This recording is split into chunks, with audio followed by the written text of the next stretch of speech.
Hello दोस्तों, नमस्कार सभी को, जय हिंद दोस्तों। आज आपको जीके का पेपर सॉल्व कराने जा रहा हूँ। लगातार पेपर डेली सॉल्व हो रहे हैं, एक भी दिन गैप नहीं हो रही है, ये सबसे अच्छी बात है। और जो बच्चा पढ़ रहा है उसको रेगुलर दोस्तों पेपर मिल रहे हैं और ज़्यादा समय भी नहीं लगता है।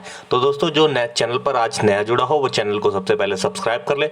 उससे मैं बता दूँ, इस चैनल पर सारे प्रीवियस एसएससी जीडी के एग्ज़ाम आपके कराए जाते हैं, तो आपको बेहद अच्छी मदद मिलती है। पेपर रिपीट होता है दोस्तों, और आपके एसएससी जीडी के अगर आपने अच्छे से पेपर प्रीवियस ईयर देखे होंगे तो आप आसानी से पेपर को सॉल्व कर लेंगे। तो शुरू करते हैं दोस्तों। पहला क्वेश्चन ये दोस्तों आपका पेपर है 26 तक मैंने करा दिया, उसके बाद ये 27 की पहली शिफ्ट है, 27 की पहली शिफ्ट 27 फरवरी 2024 की। ठीक है, तो पहला क्वेश्चन पूछा था दोस्तों ये कि विश्व चैंपियनशिप या ओलंपिक खेलों में भाग लेने के लिए पहलवान यानी कि रेसलर की आयु कम से कम कितनी होनी चाहिए और उसे राष्ट्रीय महासंघ द्वारा प्रयोजित किया जाना चाहिए।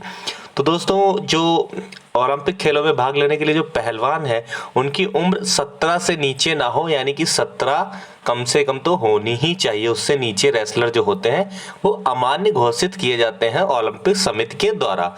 ठीक है, तो अगर ये क्वेश्चन आपके में रिपीट हो जाए तो चौंकिएगा बिल्कुल मत, क्योंकि क्वेश्चन रिपीट ही होते हैं। ठीक है, तो आप लोग ये चीज़ जान गए ना कि ओलंपिक खेलों में अगर पूछे कि पहलवान को भाग लेने के लिए कम से कम कितनी आयु होनी चाहिए तो आपको ध्यान रखनी है 17 साल होनी चाहिए। ठीक है, अगला क्वेश्चन दोस्तों पूछा गया था, ये थोड़ा कॉमन सेंस का सवाल है, इसमें कोई रटाने वाली चीज़ें नहीं है, दिमाग पर आपका है कि कौन सा बेरोजगारी का कारण है। इन चारों में कारण है, हम कहते हैं कि आपको नहीं पता है सही आंसर क्या है, तो आप सारे ऑप्शन देखिए। तीव्र आर्थिक विकास, क्या किसी क्षेत्र में तेजी से कोई विकास हो रहा हो तो क्या वो बेरोजगारी का कारण होगा। आप बताओ, आपके क्षेत्र में तेजी से बहुत अच्छा आर्थिक विकास हो रहा हो तो आपका बेरोजगारी का कारण होगा? कतई नहीं होगा, तो ये ऑप्शन कट हो गया। फिर अच्छी शिक्षा व्यवस्था, क्या आपके क्षेत्र में अच्छी शिक्षा व्यवस्था हो तो बेरोजगारी का कारण होगा? बिल्कुल नहीं होगा। और धीमी जनसंख्या वृद्धि क्या बेरोजगारी का कारण होगा? बिल्कुल नहीं होगा भैया। धीमी जनसंख्या जो होती है वो अच्छी है आज के समय में, जो अधिक जनसंख्या वृद्धि है वो बेरोजगारी का कारण है, ना कि धीमी। अगर यहाँ पर लिखता कि अधिक जनसंख्या वृद्धि तो दोस्तों वो आपका आंसर सही बन सकता था, लेकिन इसमें इन्होंने लिखा धीमी जनसंख्या वृद्धि, तो धीमी जनसंख्या वृद्धि तो होनी चाहिए। उल्टा रोक लगाते हैं लोग, सरकार भी रोक लगा रही है क्योंकि बेरोजगारी कम हो जाए।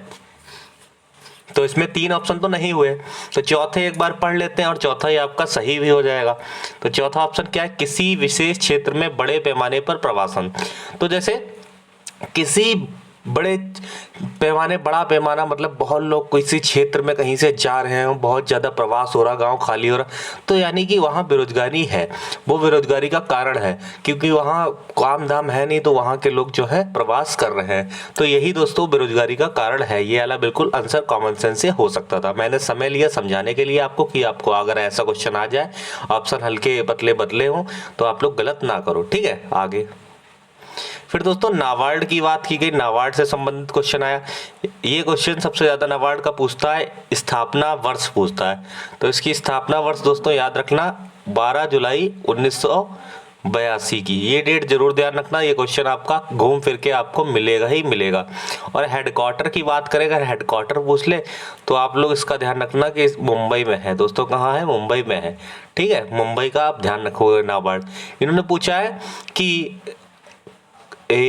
मायराडा MYRADA को एक्शन रिसर्च प्रोजेक्ट के लिए मंजूरी दी गई थी, तो ये 1987 में। जब 1982 में बना उसके बाद ही इसके जो है, अब कॉमन सेंस से देखो एक ऑप्शन ये हट सकता था, 81 वाला ऑप्शन हट सकता था। अगर ऐसे ऑप्शन हटते तो हट जाते, क्योंकि आपको स्थापना वर्ष 82 मालूम थी।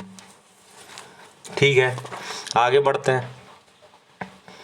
अगला दोस्तों ये भी रिपीटेड सवाल है दोस्तों, टफ लग रहा होगा लेकिन ये आया हुआ क्वेश्चन है।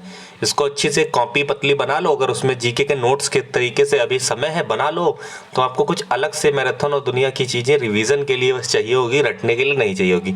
कुडियाट्टम के पुनर्जागरण के दिग्गजों में से एक था। इन चारों में से कुडियाट्टम दोस्तों जो है उसके लिए अमनूर माधव चाक्यार, अमनूर माधव चाक्यार का नाम ध्यान रखना। अगर ये आ जाए तो आप गलत मत करिएगा। ठीक है, कुडियाट्टम। ये क्वेश्चन दोस्तों पूछा गया है आंग्ल अफगान युद्ध से, पढ़ लेते हैं इसको।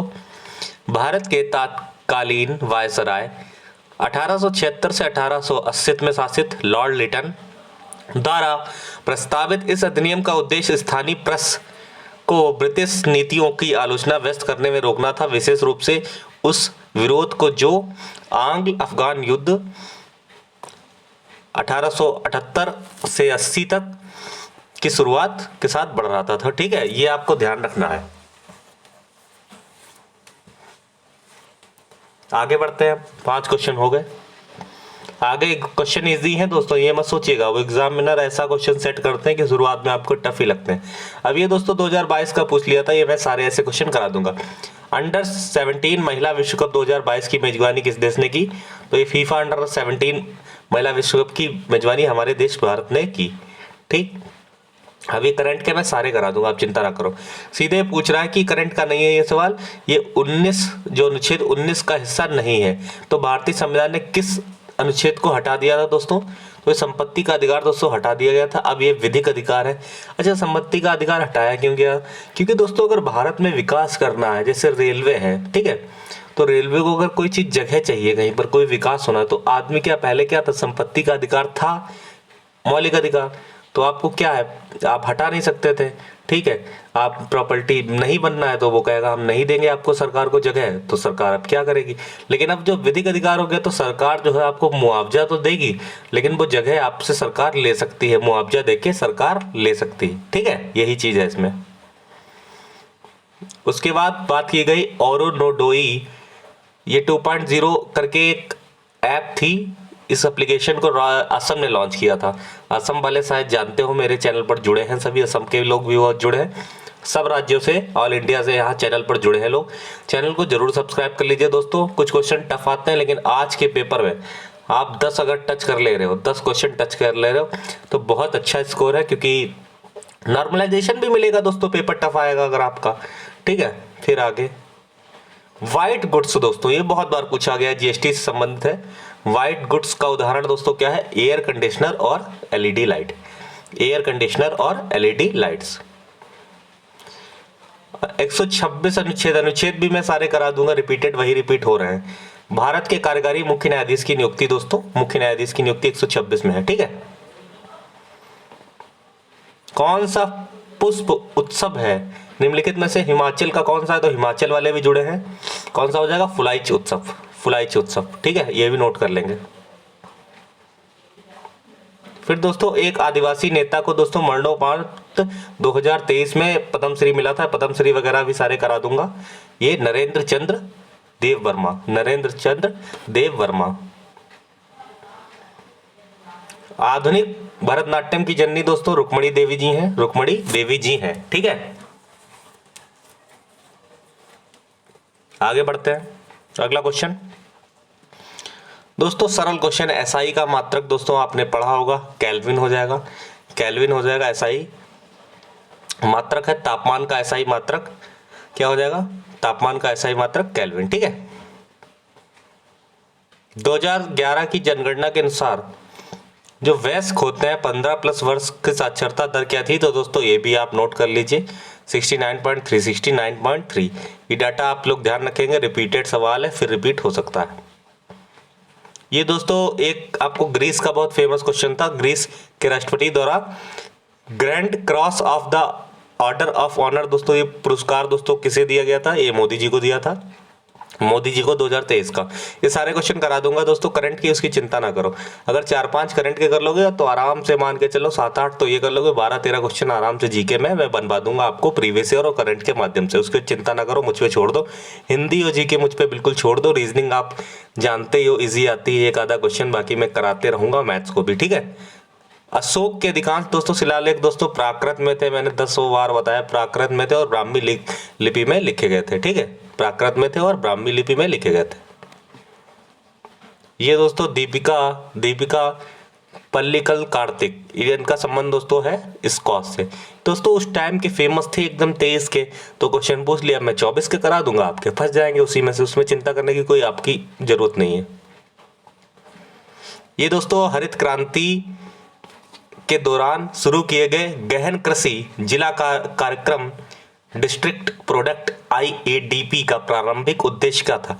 तो इसका उद्देश्य समझ सकते हैं, ये भी कॉमन सेंस से हो सकता था। विशिष्ट जिलों में कृषि उत्पादन को बढ़ाना, हर मतलब जिलों में जो है उत्पादन बढ़ाना कृषि का।